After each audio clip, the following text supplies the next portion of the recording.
Hello bankers, कैसे हैं आप सब लोग एंड वेलकम टू ऑफिसर्स अड्डा 24/7। कैसे चल रही है आप लोगों की प्रिपरेशन? अब आपको भी पता है ज़्यादा टाइम नहीं बचा आप लोगों के जून 2024 एग्जाम में। तो यहाँ पे आप लोगों के लिए एक एक टाइम बहुत क्रूशियल है और इसमें ऐड ऑन करने के लिए हम लोग लेके आने लग गए हैं मंडे टू फ्राइडे आपका 10 मिनट्स कॉन्सेप्ट शो, जहाँ पे आपको रोज एक न्यू वर्ड जो आपके एएफएम में पढ़ते टाइम आपको डाउट दे सकता है या फिर आप उसे पढ़ के थोड़े टाइम पे भूलने लग जाते हैं, ऐसे वर्ड्स हम यहाँ पे आपके लिए डेली लेके आते हैं ताकि आपके पास जब भी फ्री टाइम हो, जब भी एटलीस्ट आप उस वर्ड को जाके रिवाइज कर सके और आपको एग्जाम में अगर वैसा ही वर्ड उठ के आ गया तो आप उसे एक बार में ही सॉल्व भी कर पाएंगे। चलिए, तो आज का हमारा यही एक कॉन्सेप्ट है, ये एक टॉपिक है अबाउट अकाउंटिंग कॉन्सेप्ट्स। ये यहाँ पे हमने बहुत सारे अलग अलग कॉन्सेप्ट देखते हैं बट हम ना कंफ्यूज हो जाते हैं। तो चलिए जल्दी से इसे हम कवर करेंगे कि क्या क्या अकाउंटिंग के कॉन्सेप्ट्स होते हैं जो हमें याद रखना रहता है। अगर आप ये कॉन्सेप्ट्स देखेंगे ना तो एग्जामिनर आपसे 1.5 1 marks 2 marks match the following में पूछे जा सकते हैं ऐसे क्वेश्चंस। अब समझ रहे हैं मैं क्या कह रही हूँ? 0.5 मार्क्स में, 1 मार्क्स में या मैच द फॉलोइंग, और मैच द फॉलोइंग में अगर आ गया तो एटलीस्ट 2 मार्क्स का तो आएगा ही आएगा। तो हमें यहाँ पे क्लियर करना पड़ेगा और देखना पड़ेगा कि कितने टाइप के कॉन्सेप्ट्स होते हैं और क्या कॉन्सेप्ट क्या बताता है। चलिए शुरू करते हैं। सबसे पहला कॉन्सेप्ट जो है हमारा कॉस्ट कॉन्सेप्ट। कॉस्ट कॉन्सेप्ट कहता है कि जो fixed assets are kept at the cost of purchase and not their market value. जो भी हमारा फिक्स्ड एसेट्स आ रहा है उसे हमें मार्केट वैल्यू पे नहीं रखना है, जितने में हम खरीद के लाएंगे उतने में ही हमको अपनी बुक्स में शो करनी है। ये क्या बताता है? Cost concept. Every transaction is recorded with the present value and not any future value. आज की वैल्यू पे रिकॉर्ड करना है, आज की, हमें आगे जाके कुछ नहीं। इसमें ये बात बताना चाहते हैं कि अगर जैसे मशीन लेके आए, आज हमने मशीन लेके आया, अब मशीन को कई ऐसी मशीन होती है जिसको हमको अर्थ में फिट करना पड़ता है, जमीन में फिट करवाना पड़ता है, और उससे हमने फिट करवा दिया। बट उसकी लाइफ अगर 10 साल की, तो 10 साल के बाद हमें जब वापस उस मशीन को बेचना पड़ेगा तो क्या करेंगे? हम डिसमेंटल करेंगे। तो 10 साल बाद एक खर्चा आएगा उसको डिसमेंटल करने का। तो अगर ऐसा कोई खर्चा है तो उसकी आज की वैल्यू, प्रेजेंट वैल्यू डिस्काउंट करके उसे कॉस्ट ऑफ मशीनरी में ऐड किया जाता है, ना कि उसकी फ्यूचर वैल्यू। यहाँ पे यही पॉइंट बताया गया सेकंड लाइन पे। चलिए फिर देखते हैं सेकंड, जो कि money measurement concept. Every transaction that is recorded in books of accounts must be measured in terms of money. जो पैसे की बात होगी बस वही बुक्स तक जाएगी, तभी तो हम अपना प्रॉफिट एंड लॉस कैलकुलेट करेंगे। यहाँ पे किसी कंपनी में मान लीजिए मैनेजर और उसके एम्प्लॉय में झगड़ा हो गया, ऐसा कभी नहीं लिखा आएगा। कोई यहाँ पे रेस्ट्रिकेट हो गया, ये सब नहीं लिखा जाएगा।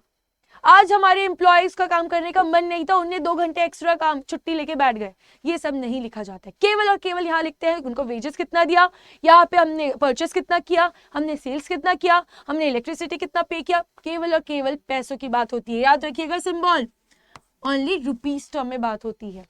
फिर आता है कि बिजनेस एंटिटी कॉन्सेप्ट। ये कॉन्सेप्ट कहता है this concept separates the entity of the proprietor from the business transactions. यहाँ पे जो ओनर है और जो उसमें काम करने वाला बिजनेस है, वो दोनों अलग है।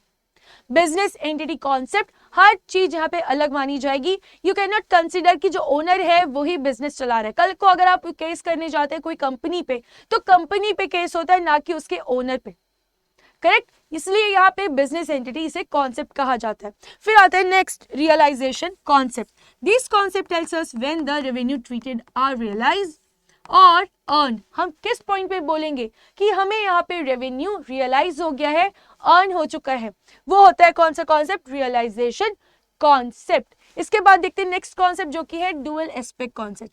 This concept explains that every transaction has a double effect, one side is debit and other side is credit. अगर आपको डेबिट क्रेडिट पे बहुत डाउट आता है ना, तो इसका भी मैंने 10 मिनट्स कॉन्सेप्ट शो अपलोड किया हुआ है, आप उसमें जाके देख सकते हैं, ठीक है? तो यहाँ पे ये जो हम करते हैं ना, डेबिट का क्रेडिट इफेक्ट, दो अकाउंट्स को इफेक्ट देना, ये बिकॉज हम करते हैं डुअल एस्पेक्ट के कारण, करेक्ट? आइए फिर देखते हैं नेक्स्ट कॉन्सेप्ट जो कि है हिस्टोरिकल रिकॉर्ड्स कॉन्सेप्ट।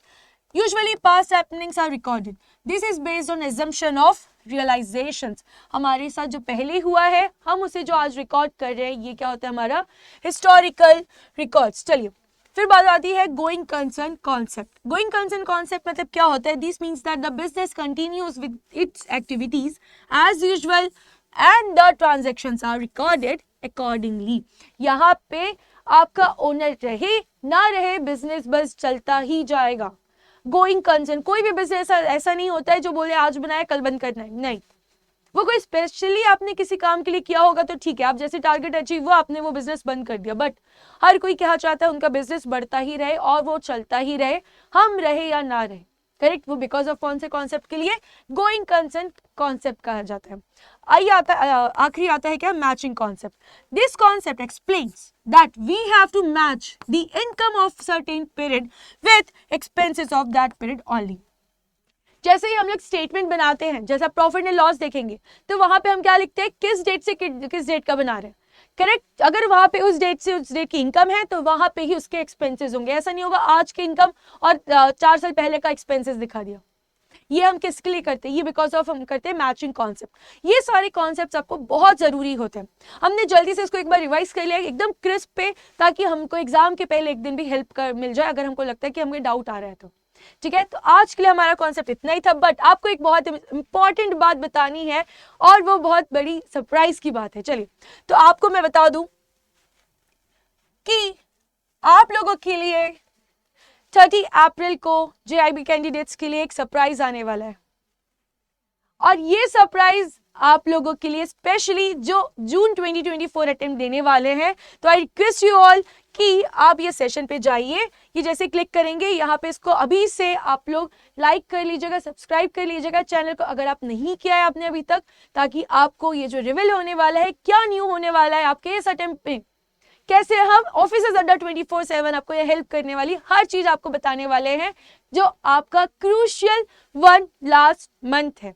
ठीक है, और इसी के साथ अगर अभी भी आपने प्रिपरेशंस नहीं करी है, it's very very crucial time. अब आपको भी समझ जाना चाहिए, आपको कहीं नहीं जाना पड़ेगा, आपको इतनी टेंशन लेने की जरूरत नहीं है, खुद से सेल्फ स्टडी करेंगे उतना टाइम नहीं है, आपको ऑफिस जाना है, आपको लाइफ अपनी हर चीज मेंटेन करनी है।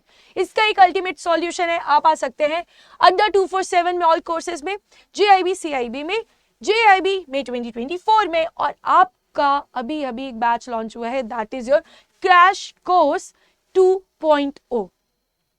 जो अब रिमेनिंग आपके डेज है ना, विद इन 45 डेज में आपके ये क्रैश कोर्स कंप्लीट होने वाला है। इससे आप क्या होगा, जो आप सेल्फ स्टडी में कल करते, आज करते, कब बाद में कर लेंगे, वो टाइम आप हटा देते। करेक्ट, क्योंकि आपको लाइव क्लास मिल रही है। यहाँ पे लाइव क्लास सुबह जैसे AFM की जो हो रही है वो 7 to 8:30 हो रही है। एटलीस्ट आपका 45 डेज में आप एक बार AFM कंप्लीट कर लेंगे, और इसके बाद बस बचेगा आपको मॉक टेस्ट। और आपको मैं बता दूं कि आज से 26 अप्रैल से आपकी मॉक टेस्ट लाइव हो चुका है, जो AFM का रीओपन दोबारा से कर दिया गया। अगर आपने नहीं दिया था लास्ट टाइम, प्लीज जाइए और उससे अपीयर हुई है, और उसी के साथ आपका PPB का भी मॉक टेस्ट लाइव हो चुका है।